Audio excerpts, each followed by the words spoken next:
Hey, let's get started. Welcome everyone, thanks for joining me today. Appreciate you coming here. Today's session is all about high availability, but not just high availability, continuous availability in the private cloud. So we're going to be actually looking at over 100 different features in all of the different sister-centered components to see how you could get different types of high availability. From services to best practices, just a lot of tips and tricks. And really, this is designed to be a very broad overview. We're going to cover every single system-centered product. We're not going to be going particularly deep because we're so broad. But really, this session is designed to give you an idea of different strategies and solutions you could use to keep services up and running throughout your data center. I'm Simon Perryman. I'm a technical evangelist with Microsoft, and I'm passionate about high availability because I used to be on the failover clustering team for Windows Server. So we're not just talking about clustering either. We're going to be talking about all the different high availability solutions in System Center 2012.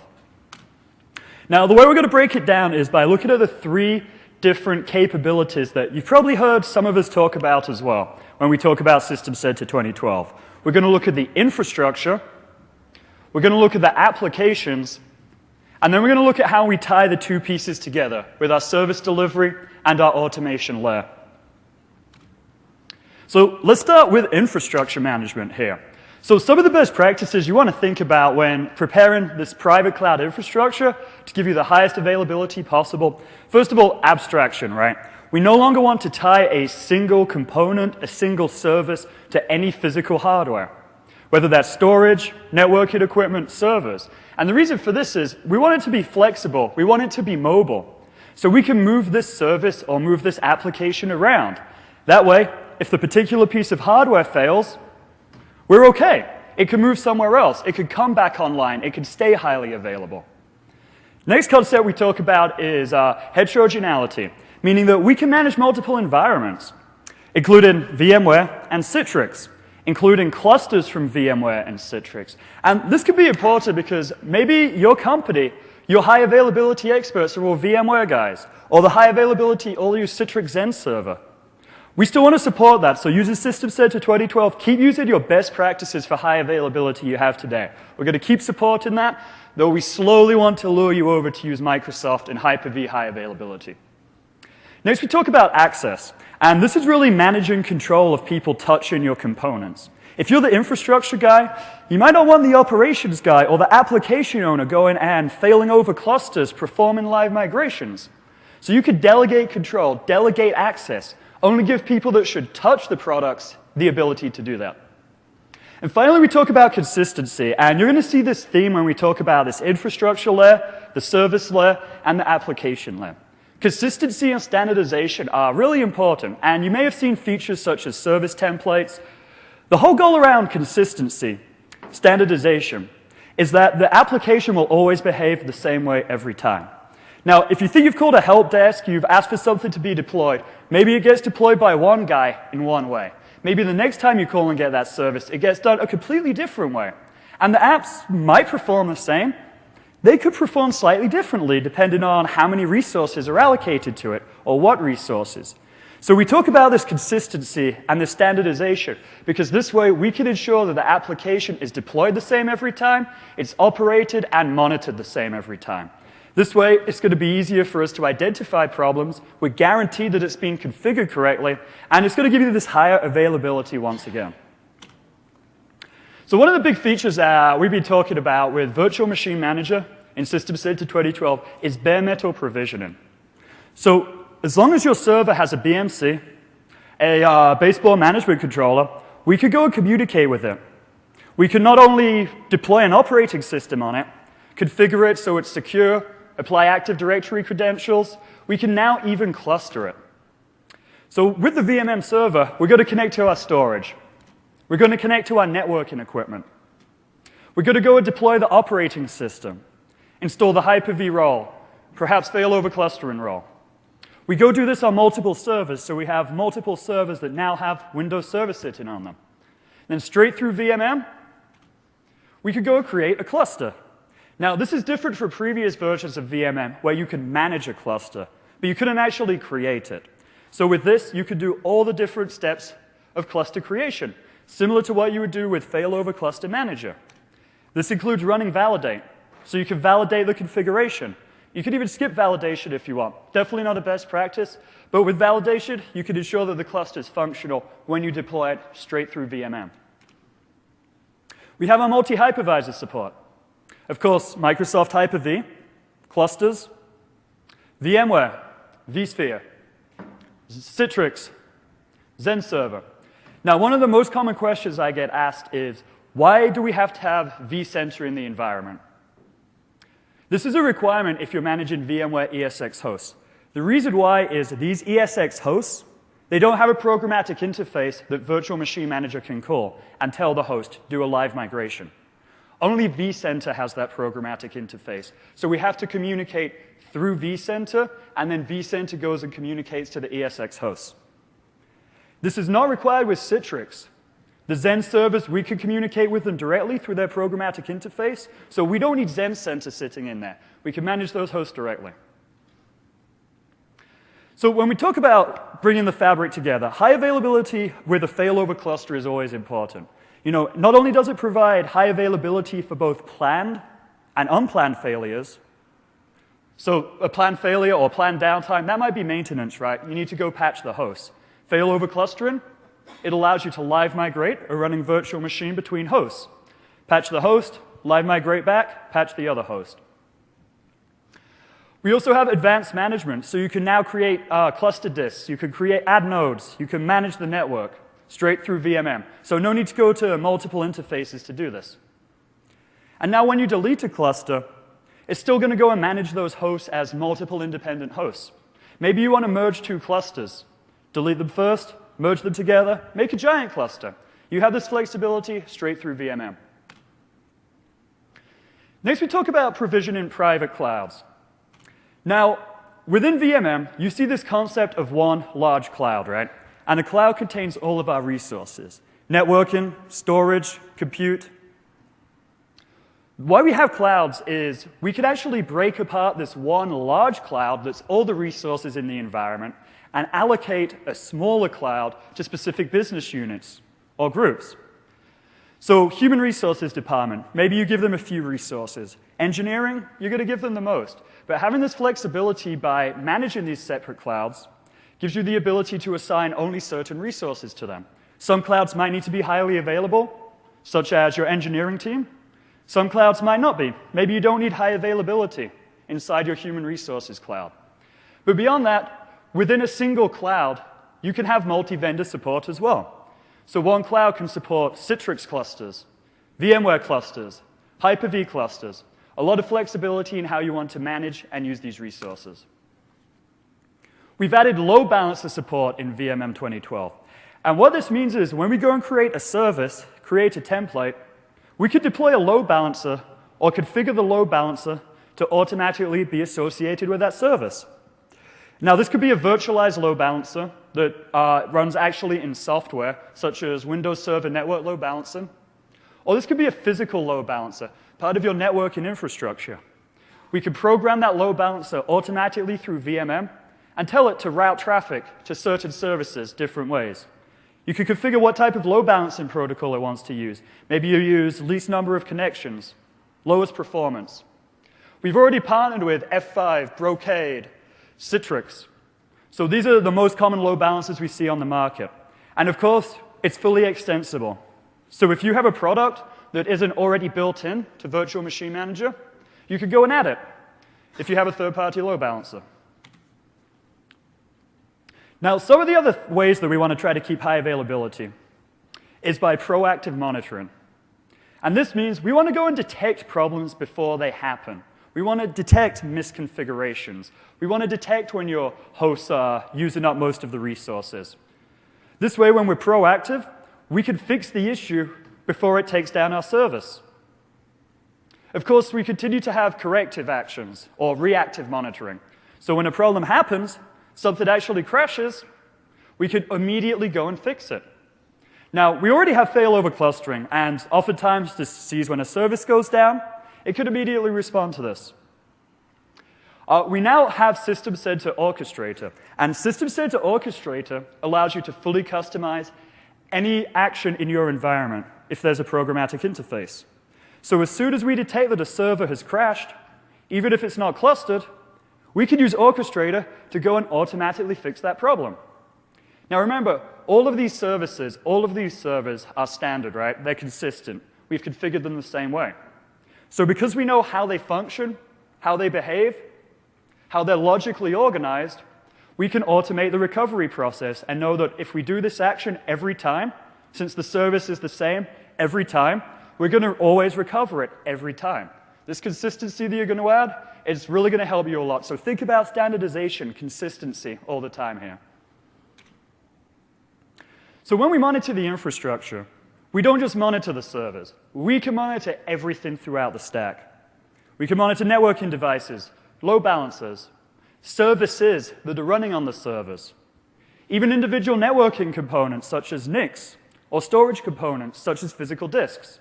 And you get this nice view straight into Ops Manager in 2012 that gives you just checkbox information about what's running, what's failed. And of course, we have heterogeneous monitoring, not just Microsoft products. We support everything here, whether it's different development frameworks such as Ruby on Rails, PHP, Java, whether it's different databases like Oracle, whether it's different types of web servers, so not just IIS, maybe you have Apache in there. We support everything, and if there's no built-in support, chances are the vendor themselves has created a management pack. You could go download these management packs straight through Operations Manager and immediately start monitoring the device. Maybe you have a custom app that your organization built. With these, you can write your own management packs. As long as there's a programmatic interface, a way that we can communicate with that service automatically, we could detect when there's a problem, and we could customize how we want to raise the alert, and then using Orchestrator, we could go and automatically resolve that problem. Now, another nice thing is you have a great ability to customize dashboards in Operations Manager. So instead of just having maybe 10, 20 standard views, you can create your own widgets. You can customize what information is displayed every time and how that's physically structured. Additionally, you could go and publish this information to SharePoint, to a website. So how does this help with high availability? Well, you don't have to give access to other administrators to go and look at this data directly on the host. You don't need to trust them using Operations Manager. Simply publish that information, and then your CIO or someone that should be qualified but isn't really qualified to touch this technology, they could just look at the information they need without having to log onto the system.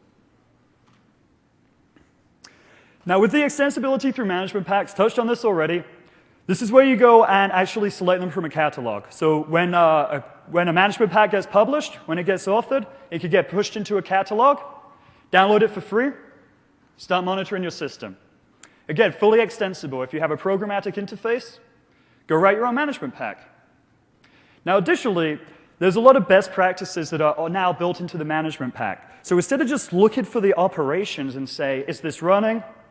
Is this not running? Has it failed? Has it crashed? We're now seeing people building best practices. So they're going to scan the environment, and they're going to tell you, hey, you're missing something. Go fix this. So again, this proactive monitoring rather than the reactive monitoring. Now, we've added new features around network monitoring. Back in Operations Manager 2007, you had a pretty small view of what was happening across the entire networking infrastructure. In System Center 2012 Operations Manager, first of all, we could go and scan the entire infrastructure, discover all these different networking components, whether they're switches, routers, load balancers, and then even the servers that are connected to those endpoints. So long as we can communicate over SNMP, whether it's IPv4, IPv6, doesn't matter, as soon as you add a new component to the environment, we'll detect it. You could even invoke this detection through an easy-to-use wizard that goes, monitors the environment, scans it, finds all of these different components. Now, we're going to get into a demo soon where we're actually going to show some of this monitoring with the network, but you're just going to see a lot of great information. Now, my favorite feature is a vicinity dashboard, where you can actually get a graphical representation, a map of the entire networking topology. It's easy to read. Green lines mean the two connections are working.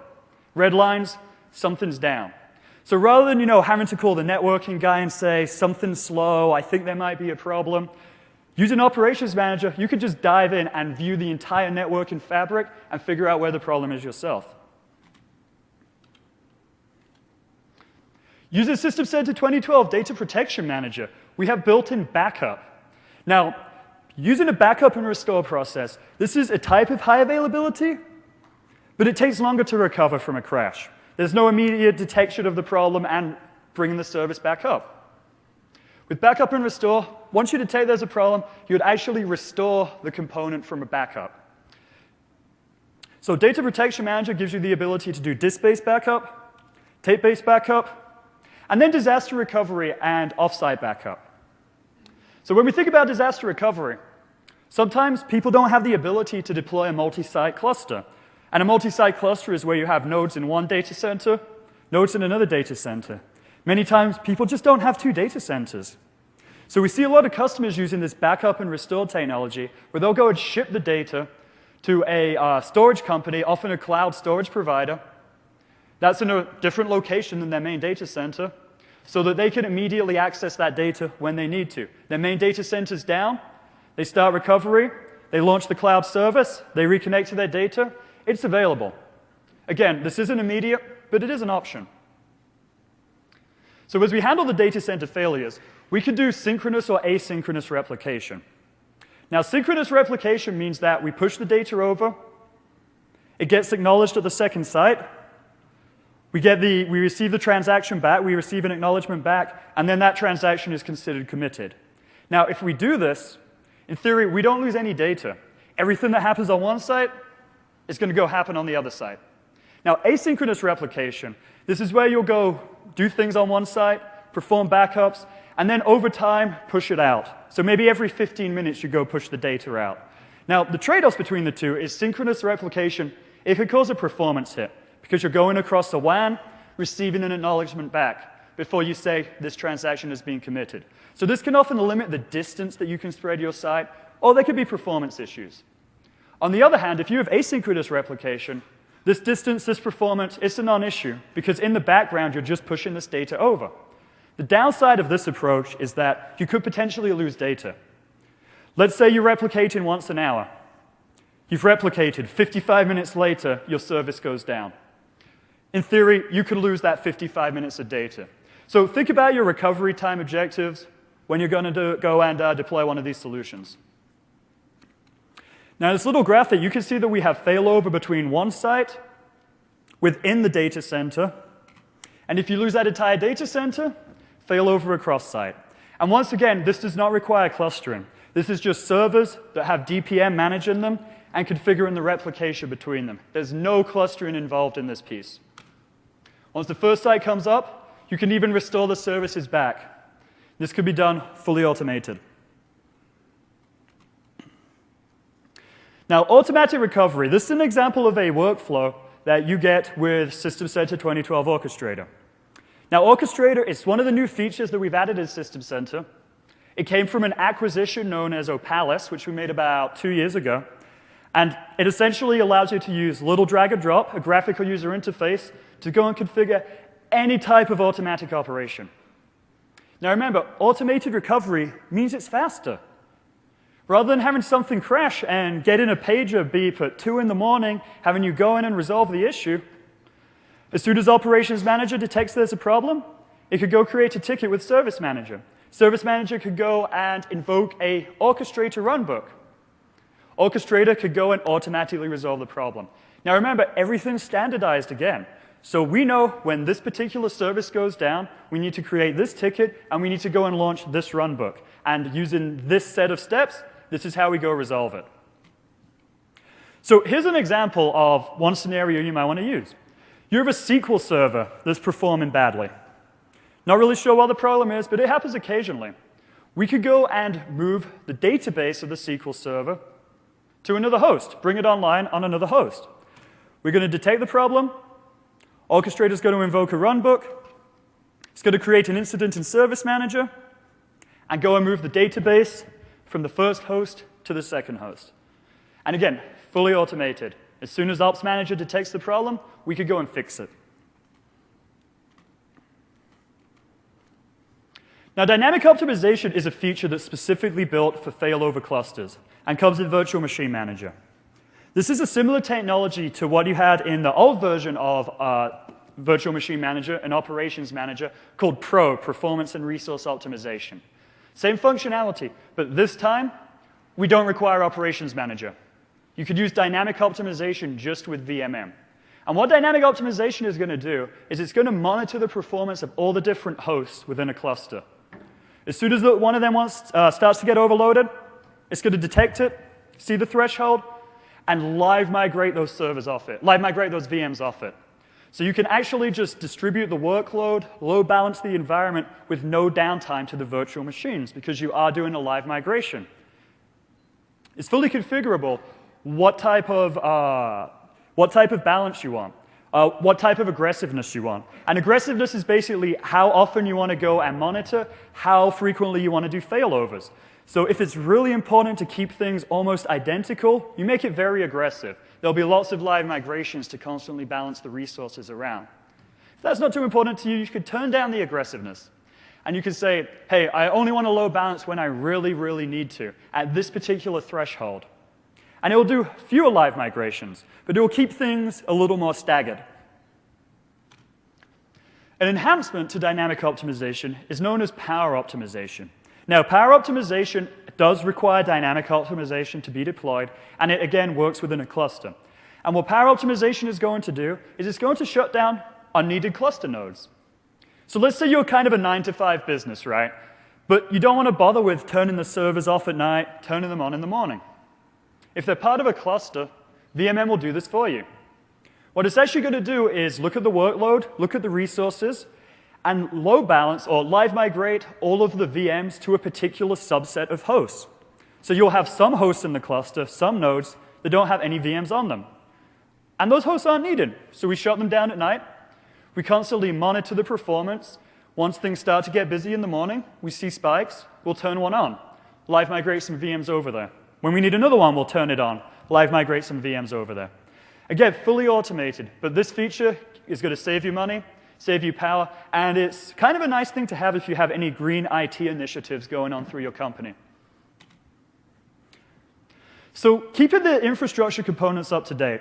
Well, we have this new feature in VMM as well called update management. And update management is going to go and serially patch hosts, whether it's in a cluster, whether they're independent hosts, or even different types of system center management servers.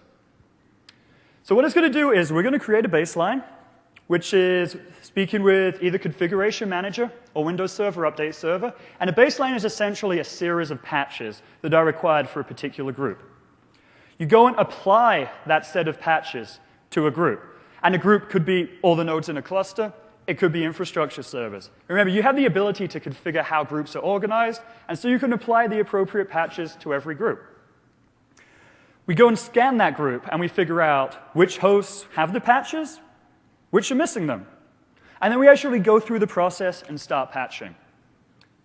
So the way we do this is, first we're going to take the first node in the cluster, if this is a cluster. If it's a standalone host, we can't really do much with that. We're going to shut down the services, we're going to patch. Let's say we have a cluster.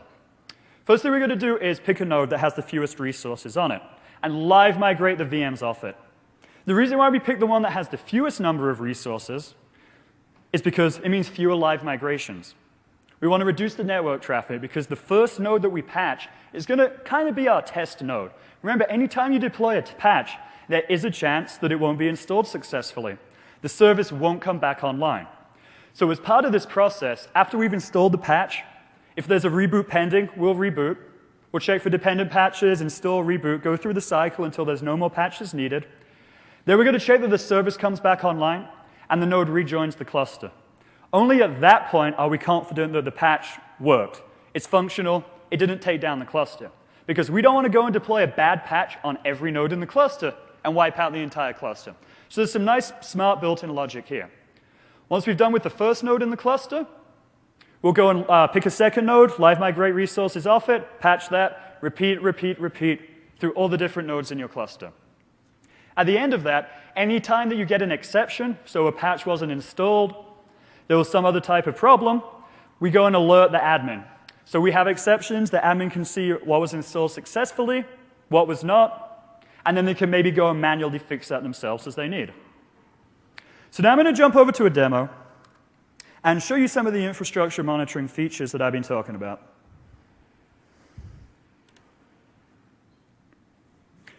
So what I have here is Operations Manager open, running System Center 2012. First thing we're going to look at is actually detecting some of the health of our services. So we're going to go into Virtual Machine Manager, take a look at some of our managed resources, and take a look at the health of my clouds.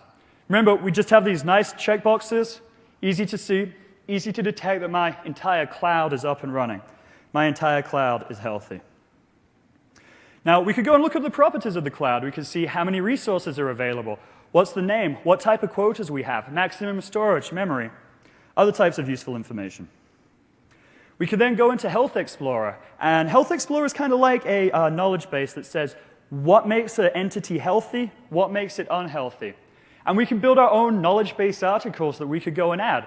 So if you're in a large environment, multiple administrators, and you want to share that knowledge in a central place, we could do that with VMM. So if you've configured it, you know how it works, you now have maybe a more junior admin running it, he can use this information and go and figure out how to fix all the issues. Next thing that we could look at is the service health. And a service is a set of virtual machines, a set of components that are running together. So, maybe a service consists of some front-end web servers, some back-end databases, some middle-level integration servers. That entire logical unit we call a service. And we can check the health of that as an entire product. So I could click on the health. I could pull up a diagram view. So I know that this particular service contains 4 virtual machines, 1 web tier, 1 SQL tier, and 2 integration tiers. Now, next thing I'm going to do is take a look at some of the network monitoring features we have.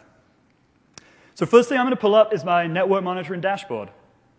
So here, this is a pre-configured dashboard you can use. It's looking at all of the nodes, all of the different endpoints in my environment, all of the different networking devices. Again, load balancers, switches, routers, checking they're all healthy. It then also tells us what are the ones that have the slowest response time. It's good for us to figure that out. Maybe once again we can proactively go and figure out the problem. Next, we take a look at a more detailed list of our networking devices. You can see that we have some Extreme, Cisco, Foundry, different types of load balancers, switches, and routers in the environment. We go get more information about a particular one of them. So how we communicate with it, what its IP address is.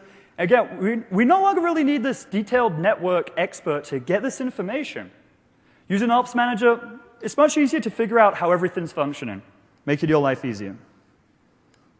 Finally, let's take a look at this network vicinity dashboard, one of my favorite features. This is where we get to look at how a different component is connected to other types of components. We can actually extend how many hops to see all of these components. So by default, we see 1 hop. We can extend it to 3. And we see from my first endpoint, my first router that I picked up here, this is everything within 3 hops of it. So we're detecting the health, we're seeing everything's running. Change the view, and we can even show computers as part of this. So we can see when a particular computer is connected to a particular networking device. We have these nice indicators, these red lines, when something's not healthy. Green lines, everything's up and running. So easy to see all of the network health, so you could go and proactively resolve it, get higher availability through your networking infrastructure.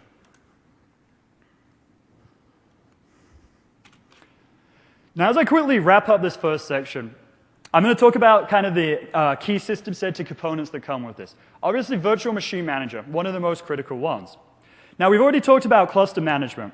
There's features such as quick storage migration, and this gives you the ability to move a running VM from one storage device to another storage device with minimal downtime. Now, this is not live storage migration yet. Live storage migration is coming in Windows Server 2012. This is quick storage migration. So we actually save the state of the virtual machine onto the disk, copy that information over, resume the VM on the other storage, bring it back online, pull out the in-state memory. So there is some downtime here, but it's going to reduce it rather than making this a manual operation, because we do this automatically as fast as possible. We have intelligent placement, which gives you the ability to look at all of the hosts in your cluster and say which resources are most important to you when we go and deploy a virtual machine or when we live migrate a virtual machine.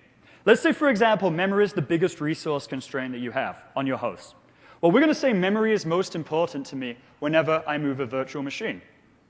So every time we do a live migration, we're going to go look at all the hosts in the environment, and we're going to live migrate it to the host that has the most free memory. When we go deploy a new virtual machine from my library, same thing. If memory is most important, we scan the environment, pick the host that has the most free memory. And you can configure this based on memory, network, compute, or even disk I/O. We have serialized live migration. So with failover clustering in Windows Server 2008 R2, you could do one live migration at a time. With Virtual Machine Manager, you could select a group of VMs and mass live migrate. Now, to be clear, they're still only going to do one live migration at a time, but they're going to go one after another after another. So there's no manual operation of, hitting the live migration, waiting a few minutes, doing the next one. So you could go grab your coffee, come back 10 minutes later, everything's going to be migrated. We have node maintenance mode. With node maintenance mode, you could quickly evacuate a host in a cluster. You put it into maintenance mode. What that's going to do is a function that is called pausing a node. This means that nothing can then move onto that node. Then it's going to serially live migrate everything off it.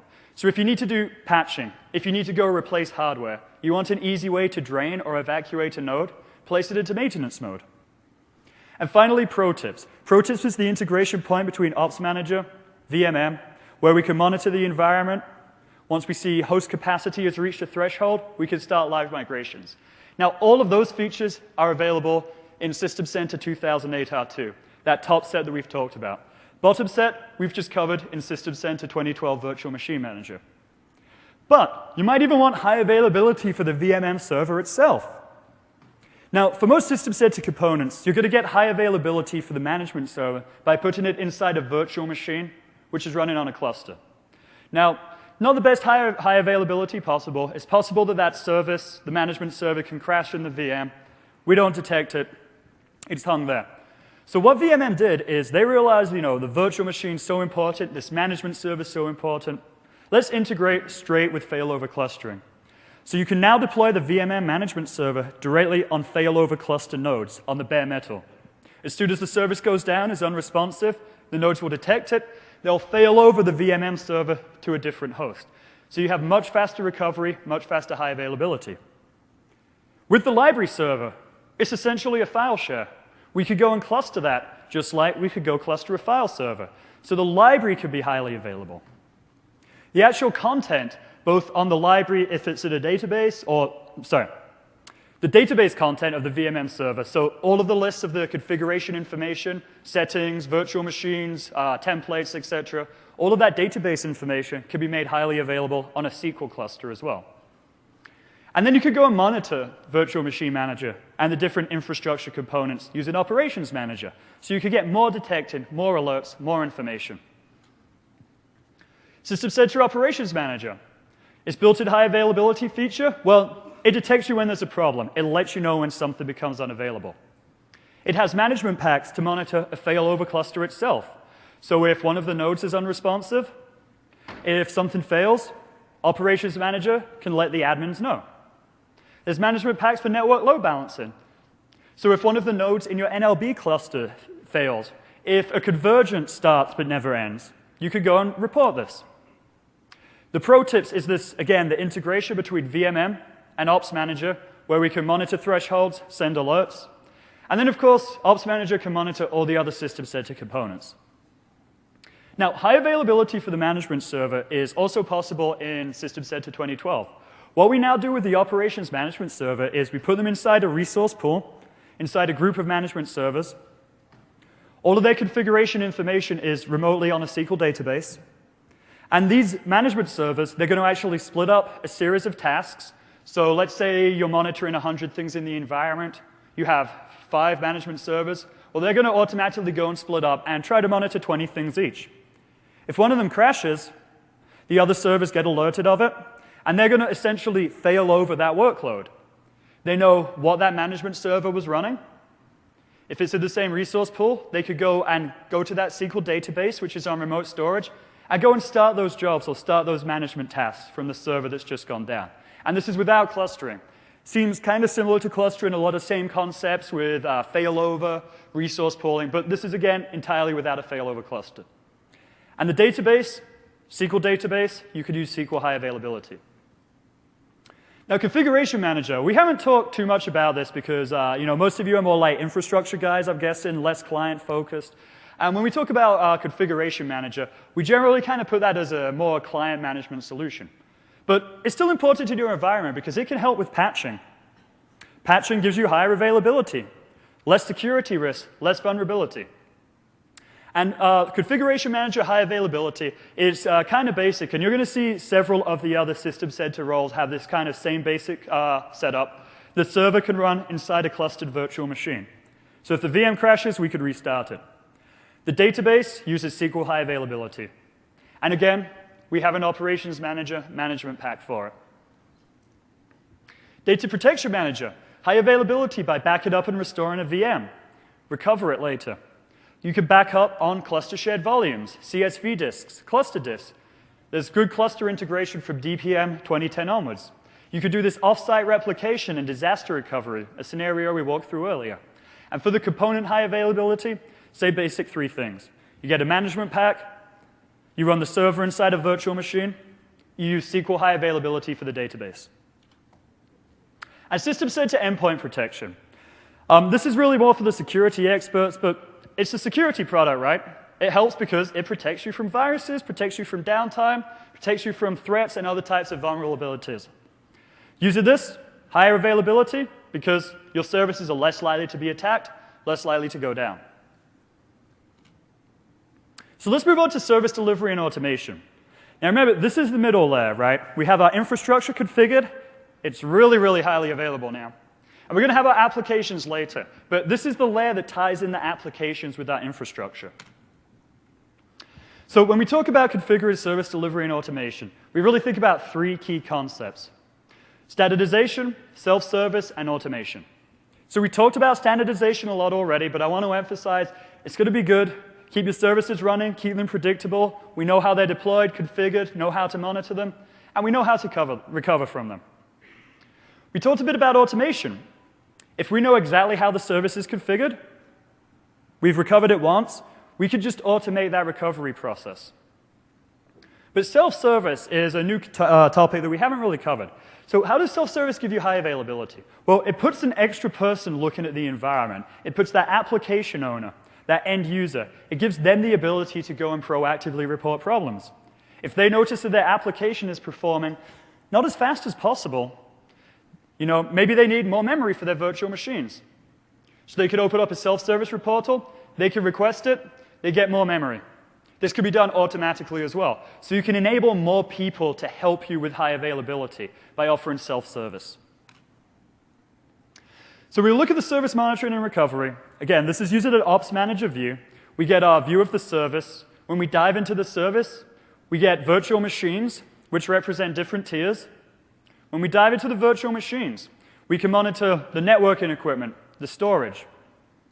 If one of those components is unavailable, we don't quite have that insight, but hey, you're going to be alerted.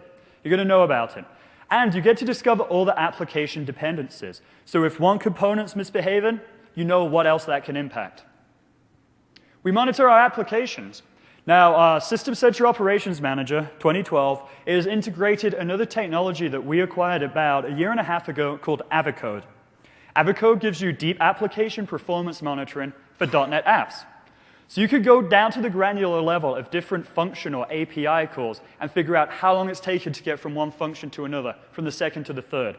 And using this information, you can work with your application developer and tell them, hey, this particular piece of code is slow. This is why your service is slow to respond, or this is why it's crashing every now and then. So this deeper application insight, you get better performing apps, you could get higher availability.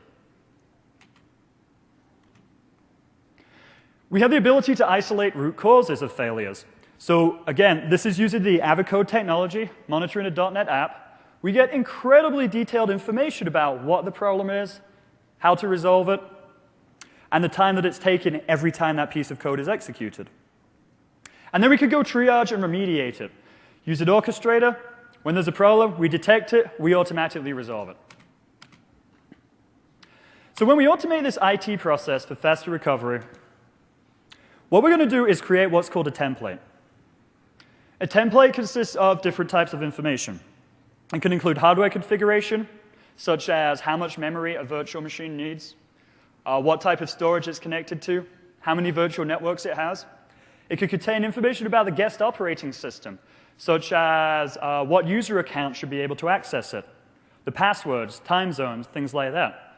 Putting these two components together, you create a template, which says, here's the hardware pieces I need, virtualized hardware. Here's the software pieces I need. So this particular virtual machine is always going to be deployed in a specific way.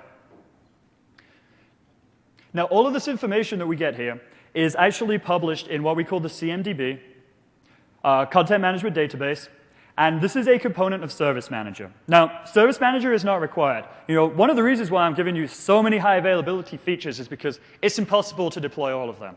So don't feel that anything here is required, but there are some dependencies with different components. Now, the CMDB, Configuration Manager Database, this essentially stores all of the information about the entire environment. So Service Manager can easily filter things, and when there's a new patch that needs to be applied, you could go get all the computers in your environment.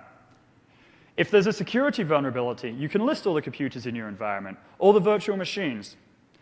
If you need to do some legal requirements, such as figuring out who all the users in your environments are, again, all this information is stored in the CMDB. So think of this as kind of your IT store's centralized database that has information about everything in the whole environment. Now, you can share knowledge much more easily as well. Now, we talked about sharing some knowledge using Virtual Machine Manager and Operations Manager, but you can create your own knowledge-based articles, shared information, using System Center Service Manager. Sorry. So System Center Service Manager gives you the ability to go and write your own knowledge-based articles, store them in a central location, so anytime there's a particular problem, you can reference that knowledge-based article, and so other admins, they can understand what the problem is, how it's been resolved in the past, so that they could be proactive in taking actions to go resolve it. Now, another feature that we've added is called update servicing. Now, remember we have this concept of a template, right? It has multiple tiers, front-end tiers, middle tier, back-end tier. It's connected to storage. Well, we want to make it easy to update either a single component or a single tier. Now, since we're using virtual machines, we're abstracted from the hardware resources. So we can simply update a component within a virtual machine or rip and replace the entire virtual machine itself automatically. We simply go through a process where we say, hey, I'm going to go and update this. We go and update one. So we have our old VM. We update our new VM. We go deploy them side by side. And we redirect clients to the new one. And then deprovision the old one, saving resources again. So you could do this update. You could do this servicing of virtual machines without any downtime. So think about that. You can now have no downtime when you patch your hosts because you live migrate VMs off them, so those VMs stay online. And now you can have no downtime when you patch your VMs because we could rip and replace. We deploy a clone, redirect traffic, deprovision the old one. So you get high availability of both the physical layer and the virtual layer.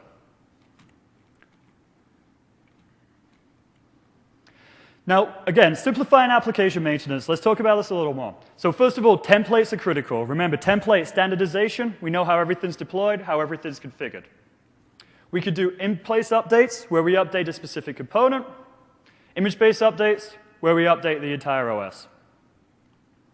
So next thing I'm going to do, I'm just going to set up my next demo here. We're going to go and look at how we actually automate some of the recovery actions. So here we're going to go and simulate a failure. We're going to detect it, and we're going to see how we've integrated Service Manager, Orchestrator, and Operations Manager to go and immediately recover this issue. So first thing I'm going to do is open up a couple of my different System Center 2012 components. So I'm going to open Service Manager, Orchestrator, Operations Manager, and Internet Explorer. And I'm going to go and load my home page. So I have an IIS server that I'm managing here. So we can see my Dinner Now website is online. Now I'm just going to minimize everything, and I'm going to go and simulate this error. And so what this is going to do is basically kill my service, make sure it's unavailable. If we refresh, we'll see that I have an error. So this is a simulated error, of course, but let's pretend this is real. Your IIS server crashes. The website's not responding. How do we automate the recovery? So first thing we're going to do is go into Operations Manager, look at our active alerts, and we can see that we have run into some issues here. We see that we have a lot of requests that are open. Now we could go into Service Manager. Take a look at the incident management. So as soon as Operations Manager detected, hey, my service is down, it's going to go and create an incident with Service Manager. So Service Manager and the IT department say, hey, I know that a problem happened. So now, how do we go and resolve it? Well, we've seen this problem in the past. So we go take a look at all of our open incidents. We can filter by our Dinner Now application. And we can see, here's our web application, Dinner Now website, not responding. So Operations Manager has detected the issue. Service Manager is reporting it to the IT team. When we take a look at that, we can actually get some more details about who the affected user is, what type of alert this was. Remember, we've seen this before, right? We got standardization. We know what the problem is. We know how to resolve it. So activities associated with it, every time we see this problem, we could go and say, hey, I want to run this particular activity. And in this case, we're going to go and run an orchestrator workflow and go and resolve this particular issue. So let's open up Orchestrator. Let's expand our runbooks. Take a look at our remediation activity. And this is, again, we've had this problem before. We know how to fix it in the past, so we're going to automate fixing it in the future. So first thing we do is we get the incident, right? Service Manager reports the problem. We know it's happened. Let's check that there wasn't a temporary glitch, right? Let's check, there wasn't any network connection issue that caused Operation Manager to report it falsely. So we're going to go and test the Dinner Now website.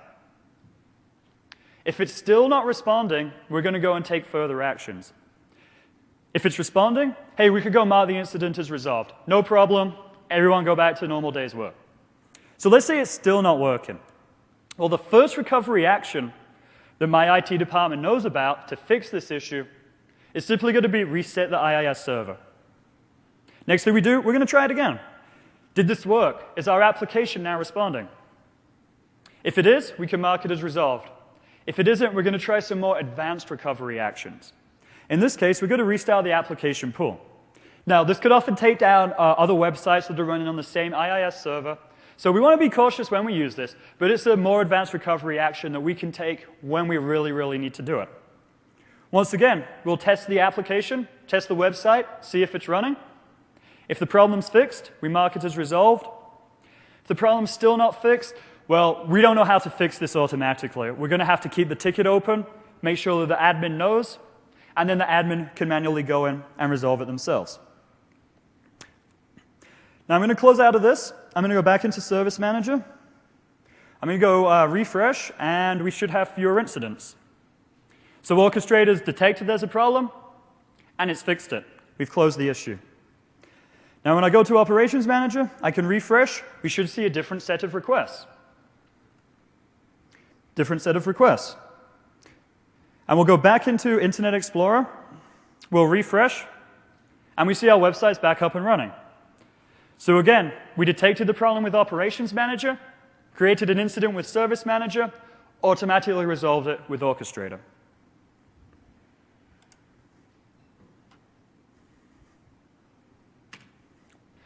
So System Center Orchestrator. Well, it gives you high availability because you can customize anything you want. And this includes not just, resolving issues, fixing problems, solving alerts, being reactive, but you can just manage clusters from it. You could deploy resources to clusters. You can manage network load balancing. And not just Hyper-V clusters, also Citrix and VMware. When a new server comes in your environment, if you want to automatically add it to a cluster, you can. As long as there's a programmatic interface, Orchestrator can manage it. Whether that's an API, a function call, just some other way that we can automatically communicate with it. And it supports all types of scripts as well. So you could go and run scripts, .NET applications, whatever you need. Now, high availability, well, kind of nothing too advanced here. Same basic three options. You have high availability by running the orchestrator runbook inside a clustered virtual machine. Database could use SQL high availability. And there's an operations manager management pack. System set to service manager. Well, you can separate, so with System Set to Service Manager, high availability comes because you report problems, you detect them, and the IT department's aware of them. Integrated with Orchestrator, you can use runbooks, automatic recovery. High availability, there's a few more advanced features with Orchestrator. Actually, really only one, which is load balancing the actual traffic for the Service Manager server and the web server using network load balancing. Database is SQL high availability. Operations Manager management packs as well. So let's get on to the third part and talk about application management, how we get high availability for our actual services. Again, we've got our infrastructure configured. We've built in automation to quickly identify and resolve problems. But what are some of the features we have for the apps themselves that are running inside the VM? So let's talk about some of the best practices that we want to follow when managing our highly available apps. One solution you could do is abstraction. And what we mean is actually take the application itself from any type of physical hardware. And we could use this using the AppV technology. Now, advantages of AppV. Let's say you have 10,000 people in your environment. You have a line of business application. You know, maybe you're a travel agency, and your online web booking service is your critical application. It's running on all of your agents' computers. Now, think about every time you have to update the app. The process is difficult, right? You need all 10,000 of those people to go download a patch, install it, update the new version. Maybe there's a security vulnerability and it's required for them to do it, but some people don't do it. That could take down different types of services. Well, what you can do with AppV is essentially stream the app from a centralized server to each of those different users, each of those different endpoints. So you set up your AppV server. You configure the application. You go through a process called sequencing. And this essentially takes the application off of the operating system. So it's completely independent of where it's running. You go stream that application. So when users are working on it, they're actually working on an application that's hosted on a centralized server. So how does this help? Well, when you want to go patch it, you patch in just one location. You patch that centralized image. The next time everyone tries to connect to it, they've automatically got the updated version. Again, higher availability by reducing end-user risk. Consistency has come up once again. Create service templates. We know how VMs are deployed. We know how they're configured. We know how they function and how we can automatically resolve issues.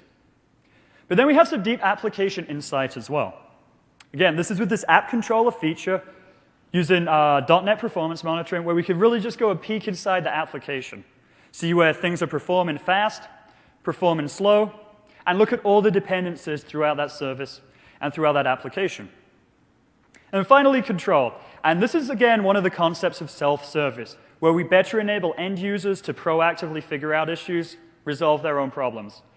When they detect that something's not quite right, they can open a service request from a catalog. They pick the problem. Hey, my problem is that my application is behaving in this way. We can automatically integrate that with Orchestrator to go and resolve it the same way every time. So again, we're enabling our end users to help give you high availability. So let's dive into the service template a little more, see what all the different components we have are. So in this particular instance, I have a three-tier topology. I have my front-end web server, middle-level application tier, back-end data tier. Now, within each of these tiers, we have hardware profiles. So again, this is how much memory each VM needs, different types of networking configuration, storage configuration. We have our OS profile, what's actually running inside the guest operating system, who has access to those servers, what domain user accounts are on there. And then we have an application profile, which is where we could go and stream an app to that virtual machine if we want to have it in a central place and centralize the patching and management. And you're going to see these profiles across the different tiers. Now remember, anytime they're attached to a database, so our backend database tier, if we're using SQL Server, we could cluster that. SQL Server high availability for our backend data tier. And when we stitch together these three components, Tier 1, Tier 2, Tier 3. This entire unit is our service template. Remember, it's deployed, configured the same every single time we do it, so you know how it's supposed to be configured, set up, deployed, operated, managed, and when there's a problem, how we can resolve it the same every time. Now, when we look at this application monitoring, this really uses the Operation Manager technology. What it's going to do is 3 different types of tests that you can have. You could do a server-side test. So this is checking that the application that's on the server or the virtual machines on the server, they're functioning correctly. We have client-side tests where we simulate a connection to that particular service. Make sure that the client can connect fast, they get the information they need as rapidly as you want. And then we have what are called synthetic tests. And synthetic tests are essentially end-to-end tests which go throughout the stack, from a client connection, following it through the application layer, or the web layer, the application layer, the data layer, and identifying problems that's not just on one side, not just on the other side, but throughout the entire solution. Now, again, we talk about viewing this application health. Drill down, get high-level summary view, nice graphical user interfaces of all the different components, their dependencies, whether they're highly available. We have the cross-platform visibility again, right? Remember, not just Windows. We monitor anything. Build your own management pack. We can monitor literally anything in the environment. And we've built in a lot of new support for Linux and Unix systems as well. With Novell, RHEL, different types of different Unix support that we go manage, we go monitor. Now, beyond just managing in our private cloud, our data center, we can actually now monitor our applications in the public cloud with Windows Azure. So we have an Operations Manager management pack that will actually go peek into Windows Azure, check your Azure subscriptions working, check that all of your components are connecting, that your service is healthy. So we're managing now across clouds, not just in the private cloud, your own data center, but also in the public cloud. So oftentimes we see customers that have to automatically scale out a service when their private cloud data center infrastructure gets too busy, too full. They need to start spinning up VMs, pushing them out into the public cloud. You still want to make sure they're performing right. So using this Operations Manager management pack, cover it.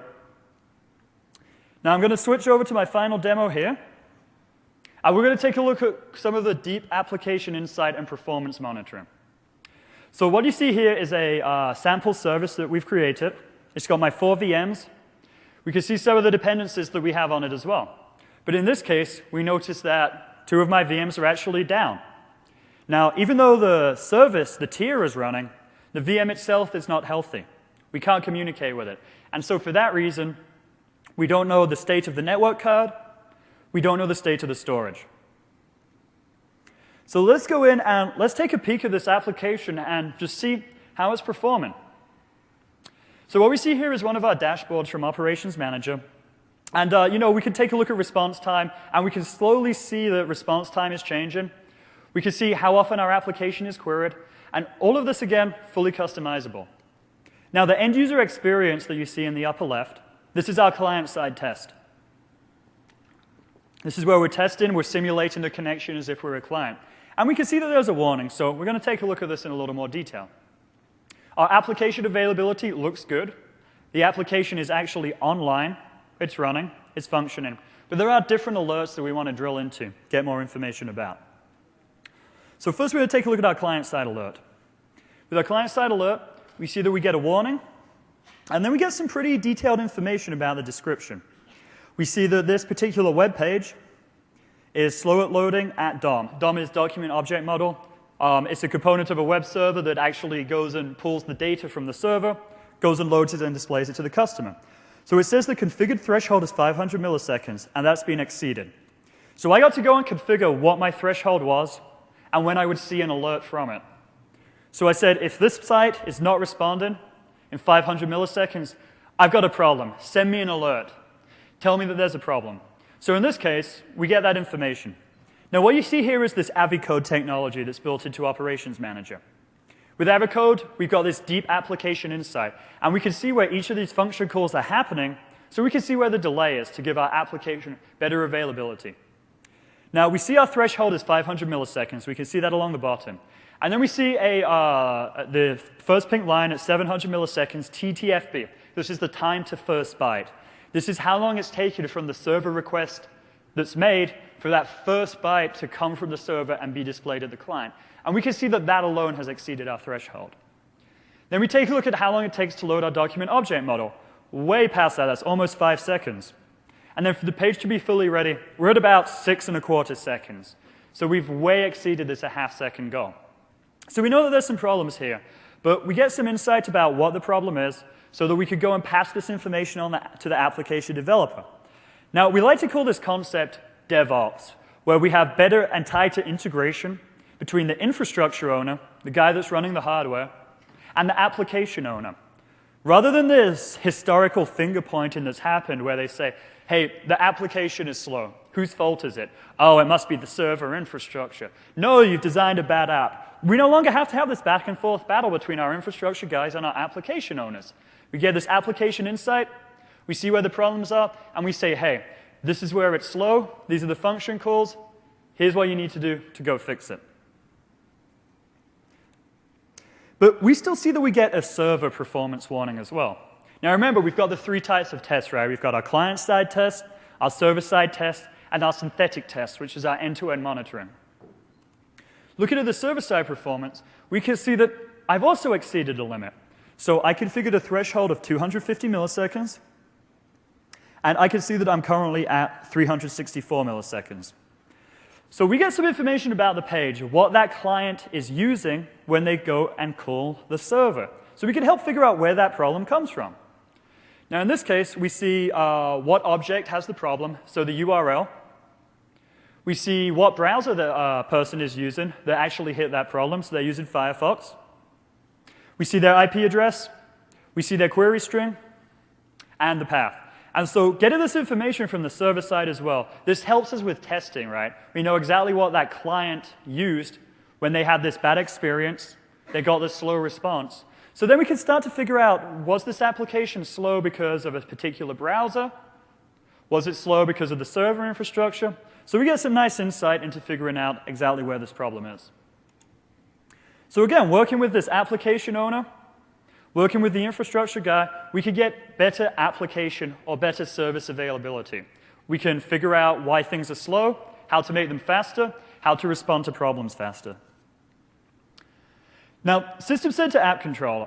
This is one of the new components in System Center 2012.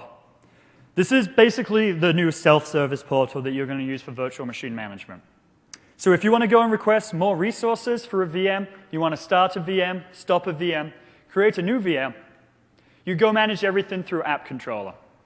Now, the name itself does cause a little confusion. You know, people think that it's only used for managing apps, but really it's used for managing the VMs. And again, self-service, it gives you more people that will help you detect problems, make requests, so that you can try to resolve them faster. Now, for the high availability of the App Controller component, you can load balance the connections using network load balancing, SQL high availability for the database, and a management pack to actually monitor the App Controller service. And the next one we're going to talk about is System Center Advisor. Now, I actually do have a typo on the screen. It's not System Center 2012 Advisor. It's actually just System Center Advisor. So this actually does not ship within the System Center 2012 suite because it is a cloud service. Now, if you have Software Assurance Agreement, an SA, you could get this for free. If you don't have an SA, you could go get a 60-day trial that has a 30-day grace period. And what we even say is, you know, you don't even really need an SA. It's just a checkbox. It's kind of on the honor code. So we really want people to try this out. But what Advisor is going to do is it's going to proactively scan the entire environment and look for problems. Now, what's different between this and Operations Manager is Operations Manager uses real-time monitoring. When there's a problem, you send up an alert. It's all based on real-time actions in the data center. What Advisor does is it scans the entire environment every 4 hours, 8 hours, once a day, and it looks for misconfigurations. So the way Advisor was built is we worked with our customer support services extensively. We looked through lots of data, case reports. We look through information that was sent back to us from customers. So you remember when you go and deploy a new service, you get asked that question, would you like to join the Customer Experience Improvement Program? What that does is that collects information about crashes, misconfigurations, sends that information to Microsoft. We promise we really do analyze that data. A lot of people think that that just gets ignored, it's a waste of time. No, we genuinely look at this. And so what we've done with Advisor is we've gone through a huge list of different misconfigurations.